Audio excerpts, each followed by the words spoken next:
안녕하십니까. 반갑습니다. 3월 5일 토요일 새벽 말씀을 올려드리겠습니다. 성경 본문 말씀은 마가복음 4장 26절에서 29절입니다. 또 이르시되 하나님의 나라는 사람이 씨를 땅에 뿌림과 같으니 그가 밤낮 자고 깨고 하는 중에 씨가 나서 자라되 어떻게 그리 되는지를 알지 못하느니라. 땅이 스스로 열매를 맺되 처음에는 싹이요 다음에는 이삭이요 그 다음에는 이삭의 충실한 곡식이라. 열매가 익으면 곧 낫을 되나니 이는 추수 때가 이르렀음이라. 아멘. 예수님께서 하나님의 나라가 무엇과 같다 하는 내용의 말씀이 많습니다. 밭에 감추인 보화라든지 여러 가지 비유를 하셨죠. 오늘 본문에서는 하나님의 나라는 사람이 씨를 땅에 뿌린 것 같으니 라고 했습니다.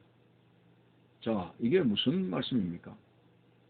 사람이 밭에다가 씨를 뿌려서 여러 가지 결실을 하죠. 시금치도 거두고 고구마도 캐내고 여러 가지 밭에 작물을 심어서 결실을 합니다.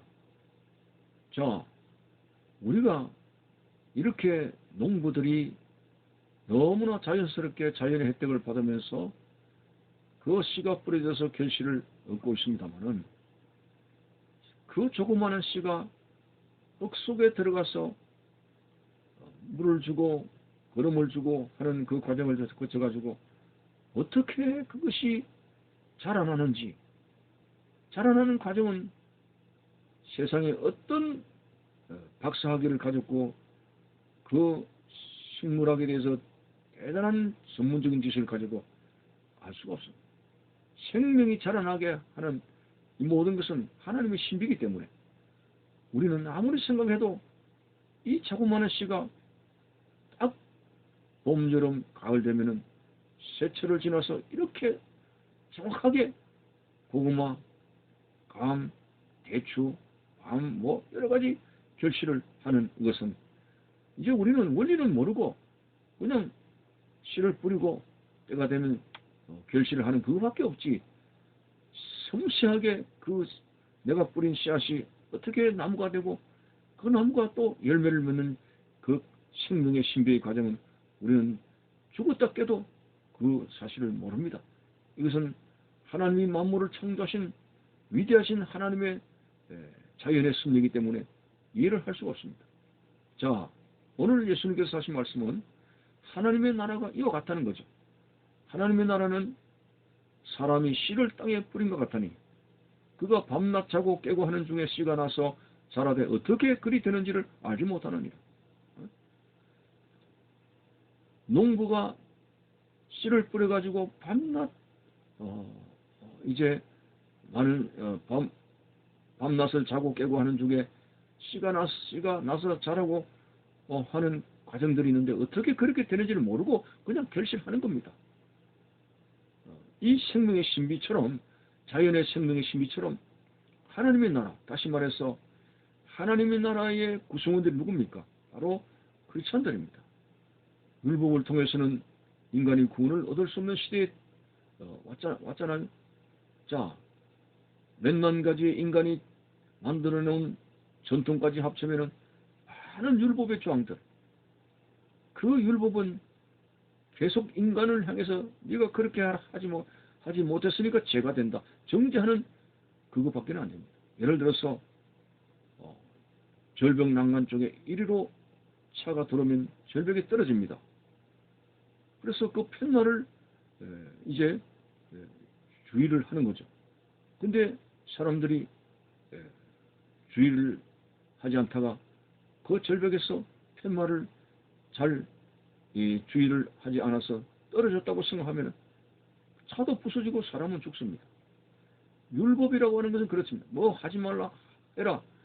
자, 이미 인간의 완악성은 너무나 타락을 했기 때문에 이 말세의 사람들의 심성이 타락을 했기 때문에 율법이 눈에 보이지 않습니다.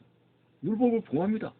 그래서 율법은 해서는 안 돼, 해야 돼 하고 사람들을 만류하고 막았습니다만 이미 타락을 해서 율법으로서는 그 사람을 살릴 수 없을 만큼 사망에 이르게 된 것입니다.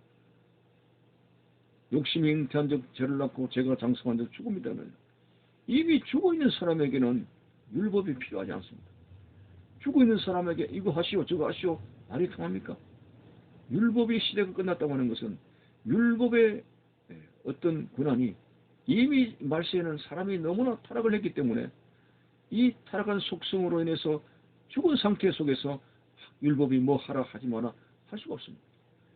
자, 그래서 복음이라고 하는 것은 이 죽어있는 사망의 권세에 눌려있는 인생들을 향해서 예수님은 피값을 지불하시고 대속의 죽음을 죽으시고 피값을 지불하시고 예수님이 부활의 첫 열매가 되신 것처럼 사망의 종로를 한 우리들이 예수의 부활하신 예수를 믿음으로 말미암아 사망에서 벗어나는 그런 구원의 결실이 있어지게 되는 것. 이게 바로 마지막 복음의 시대, 은혜의 시대라고 하는 것입니다.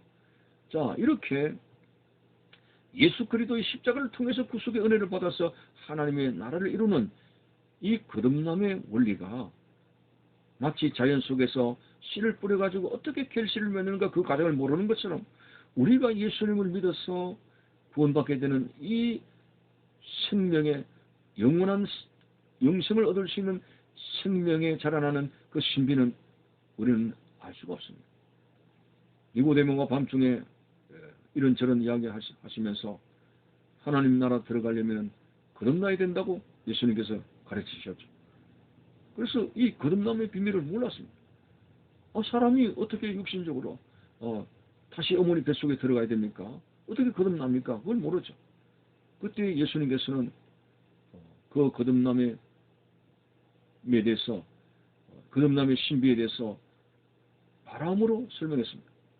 바람이 임의로 불지만은 바람이 선선하게 불든지 뜨겁게 불든지 바람이 불어오면은 바람이 선선하구나 덥구나 이 정도는 할 수 있지만은 이 바람이 어떻게 형성되고 여기까지 어디서 왔으며 어디로 가는지 그 바람의 어떤 출처에 대해서는 우리가 알 수 없는 것처럼 우리가 거듭난다고 하는 생명의 시작과 끝은 이것은 하나님의 권한이고 하나님이 하실 수 있는 위대한 섭리일 뿐이지 우리가 이해해서 되어지는 것이 아닙니다. 자, 그것을 오늘 본문에서 말씀하고 있는 것입니다. 총 거듭난 하나님의 나라의 생명, 하나님 나라의 구성하는 생명, 이 결실, 이것은 우리로서는 도저히 이해할 수가 없습니다. 단지 하나님의 위대한 섭리로서 우리를 불러내시고 그리고 믿도록 하시고 그리고 우리를 이 세상에서 성령의 불기둥과 구름기둥의 역사를 인도하시고 목자 되신 하나님께서 우리를 인도하시고 결국은 추수 때가 되어서 결실하게 하는 것처럼 이제 마지막 때의 추수가 되어서 예수님이 재림하셔서 우리를 구원하시게 되는 그 구원의 과정들 참으로 신비하기 그지없습니다. 여기에 대해서는 우리가 하자를 달 것이 아니라 이 생명의 신비에 대해서 우리는 아멘하고 그저 목자 되신 주님을 잘 따라가면 되는 것이지 이 거듭남의 원리가 무엇이냐 어떻게 해서 내가 이렇게 변화를 받느냐 이거 우리가 따라서는 안 됩니다. 목자 되신 주님께서 안심하고 따라오라고 합니다. 나를 따라오라. 예수님께서 말씀하지 않았습니까? 내가 바로 천국으로 들어가는 길과 진리요 생명이라고 했습니다. 나로 말미암지 않고는 아버지께로 올 자가 아무도 없느니라고 말씀했습니다. 그들 열심으로 한 마리 양으로서 목자 되신 주님의 말씀에 아멘하고 순종하고 따라가면 우리는 생명의 신비에 이르게 되는 하나님 나라의 구성물이 될 수 있는 그런 자리에 들어갈 수 있을 뿐 우리가 거기에 대해서 뭐 철학적으로 소크라테스가 어떻고 플라톤이 어떻고 생명 이데아 철학이 어떻고 뭐 유토피아가 어떻고 그것 따져서 이룰 수 있는 논리가 아닙니다. 하나님의 위대한 섭리를 조그마한 쪽과 가지 같은 머리를 가지고 어떻게 하나님의 섭리와 하나님의 계획을 이해할 수 있겠습니까? 그저 하나님이 우리를 위하셔서 우리를 영생하도록 우리를 이끌시는 데 있어서 아무런 하자 없이 오늘도 하나님께서 나의 갈 길을 인도하심을 믿습니다.